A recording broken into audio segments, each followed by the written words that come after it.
London life చూపించిన యూట్యూబర్పై కోట్ల రూపాయల ఆరోపణలు. అసలు కథ ఏంటి? లక్షల మంది ఫాలోవర్లు, యూట్యూబ్లో లగ్జరీ లైఫ్ వీడియోలు, యూకే డ్రీమ్స్. కానీ ఇప్పుడు అదే యూట్యూబర్ పేరు భారీ వివాదం వినిపిస్తోంది. కొందరు తమ లక్షల రూపాయలు పోయాయని చెప్తున్నారు. అసలు ఏమైంది? నందూస్ వరల్డ్ అనే యూట్యూబ్ ఛానల్ తెలుగు ప్రేక్షకులకు బాగా పరిచయం. యూకేలో జీవితం, కుటుంబ వీడియోలతో పెద్ద ఫాలోయింగ్ సంపాదించింది. కానీ ఇటీవల సోషల్ మీడియాలో యూకే ఉద్యోగాలు, వీసాలు, స్పాన్సర్షిప్ల పేరుతో డబ్బు తీసుకున్నారు అనే ఆరోపణలు వైరల్ అయ్యాయి.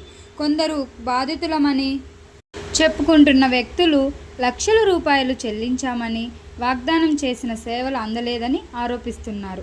లెక్క ప్రకారం ఒక వ్యక్తి 15 లక్షల రూపాయలు చెల్లించినట్లు చెప్తున్నారు. ఈ వ్యవహారంపై పోలీస్ కేసు నమోదైనట్లు పలు మీడియా కథనాలు పేర్కొన్నాయి.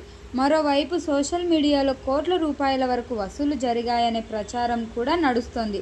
అయితే ఆ సంఖ్యలు అధికారికంగా నిర్ధారించబడలేదు. ఇక నందూస్ వరల్డ్ తరపున వచ్చిన స్పందన మాత్రం భిన్నంగా ఉంది. తమపై కావాలనే తప్పుడు ప్రచారం జరుగుతోందని, కొందరు తమ పేర్లు వాడుకొని డబ్బు సంపాదించుకుంటున్నారని వారు చెప్తున్నారు. కాబట్టి ప్రస్తుతం రెండు వైపులా వాదనలు వినిపిస్తున్నాయి. అసలు నిజమేంటి? బాధితుల ఆరోపణలా లేక తప్పుడు ప్రచారమా? అది దర్యాప్తు పూర్తయితేనే తెలుస్తుంది. కానీ ఈ ఘటన ఒక పెద్ద గుణపాఠం నేర్పిస్తుంది. సోషల్ మీడియాలో ఎవరు ఎంత ఫేమస్ అయినా డబ్బు చెల్లించే ముందు పూర్తిగా వెరిఫై చేసుకుంటే చాలా బాగుంటుంది.